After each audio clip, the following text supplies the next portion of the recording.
Gospel today is taken from Mark chapter 1, verses 21 through 28.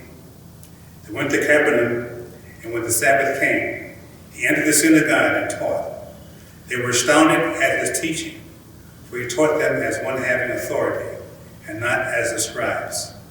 Just then, there was in their synagogue a man with an unclean spirit, and he cried out, "What have you to do with us, Jesus of Nazareth? Have you come to destroy us? I know who you are, the Holy One of God." But Jesus rebuked him, saying, "Be silent and come out of him." And the unclean spirit, convulsing him and crying with a loud voice, came out of him. They were all amazed, and they kept asking one another, "What is this? A new teaching with authority? He commands even the unclean spirits, and they obey him." At once the fame began to spread throughout the surrounding region of Galilee.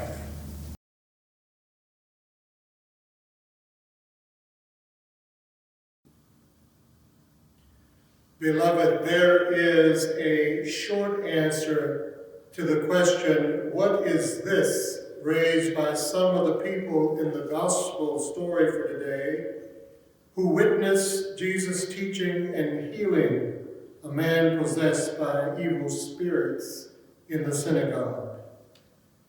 The answer is in what they said about Jesus, that he spoke, taught, acted with an authority they had not before experienced from a teacher.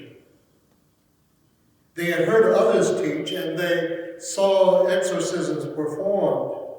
But there was something very different about Jesus as a teacher and healer that captured their attention and some of their hearts.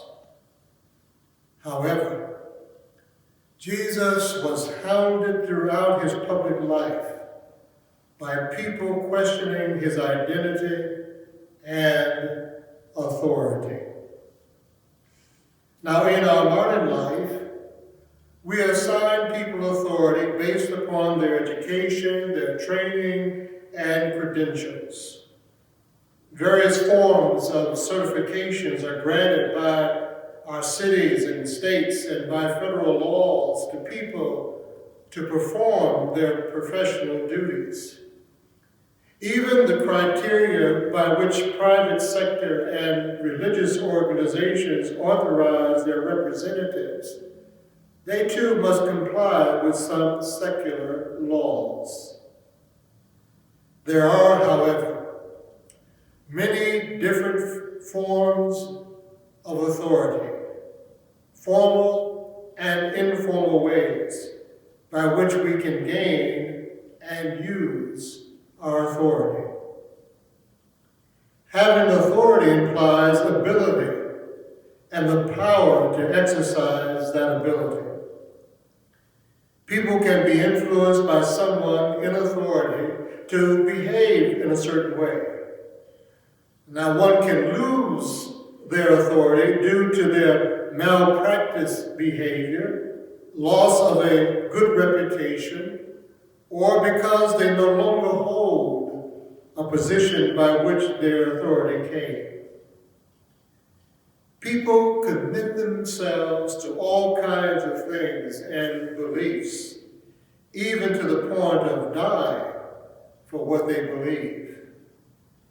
The authority coming as a result of such a commitment can very much impress and influence us. How do we know whom to trust? If it's too good to be true, we say, then it probably isn't.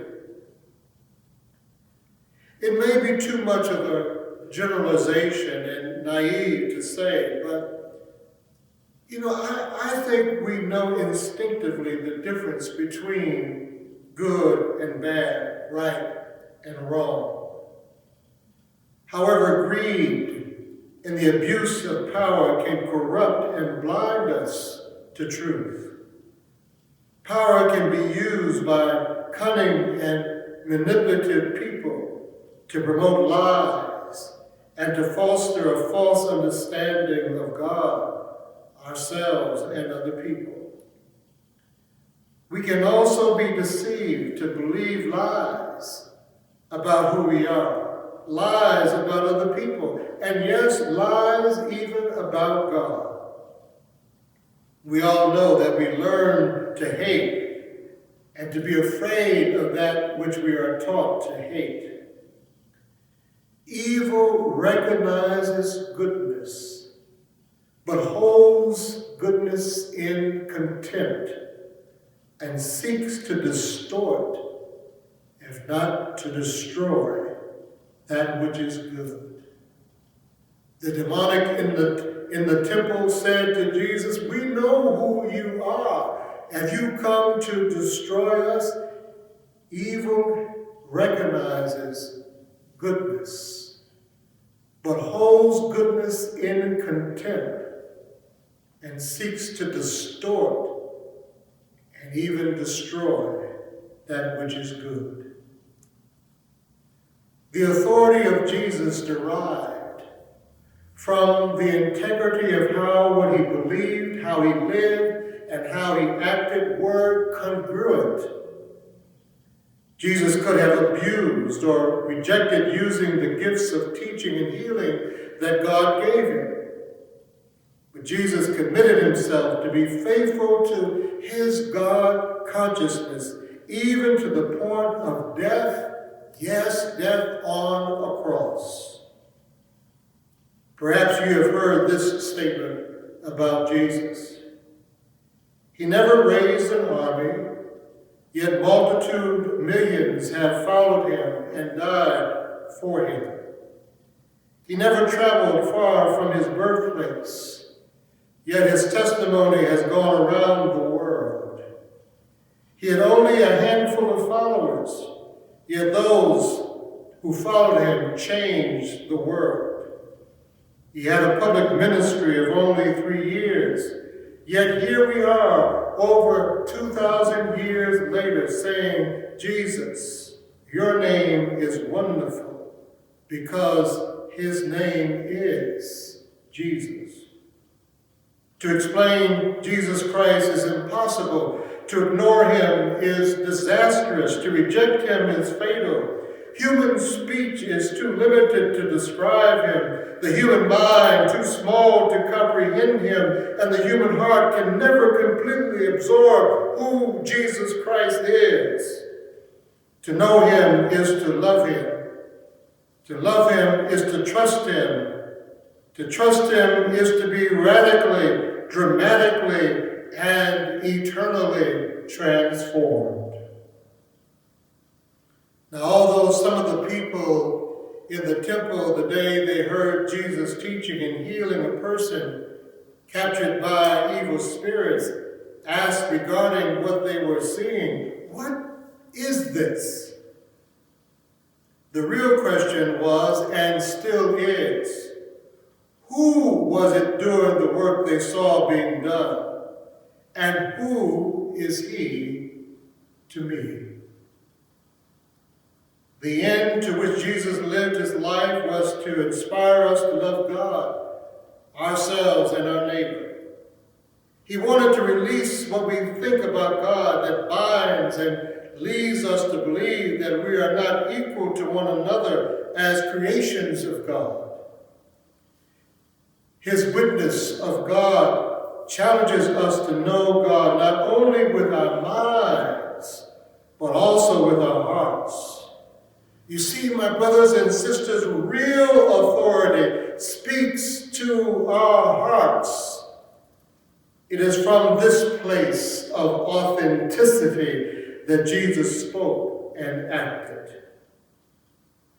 Now, what does having faith in Jesus, Emmanuel, God with us, offer us in a pandemic, quarantine, social distancing, racial and political strife, and death-gripping world? Who is this? And by what authority can he lead us? Jesus, my friends, is our way out of racism. Jesus is our path to social and political justice. The life he lived, the death he died, and the resurrection he experienced is our hope. In him was our humanity, and through him we can find our divinity and our hope in God. Yes, through him we can find our divinity, even though we are human beings with weaknesses as well as strength.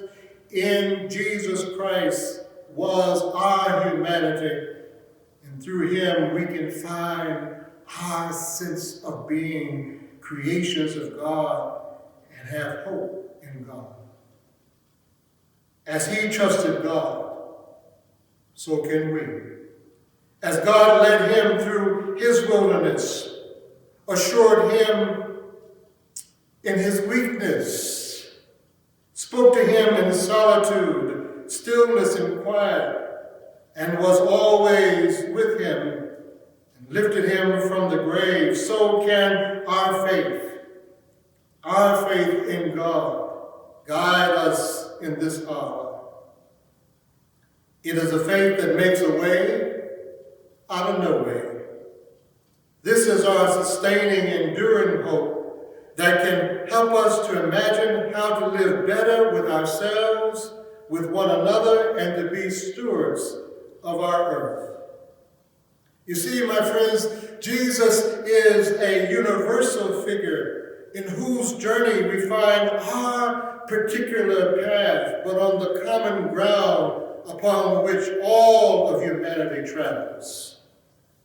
His life, like no other, has impacted human history, our history, with all of its grief and all of its glory. To some, he is the Son of God, the Messiah. To others, he is a great prophet and teacher. To others, he is an eternal presence that brings hope to the human spirit. To others, he is an exemplar whose life reveals the answer to our deepest hunger, the answer to our deepest wounding, the answer to our deepest healing. His authority was born out of his surrender and gratitude to God, and the way he felt the presence and grace of God in his life. His authority impresses us. His authority inspires us. His authority invites us to follow him as we find our way to living a meaningful life, our way to God. The people of my youth used to sing, "What is this that makes me hold the reins? What is this I cannot explain? What is this? Whatever it is, it won't let me hold my peace. What is this? It is the love and the grace of God. The God to whom we trust and to whom, if we surrender, will lead us all and all the way." And for that, the people of God say, Amen.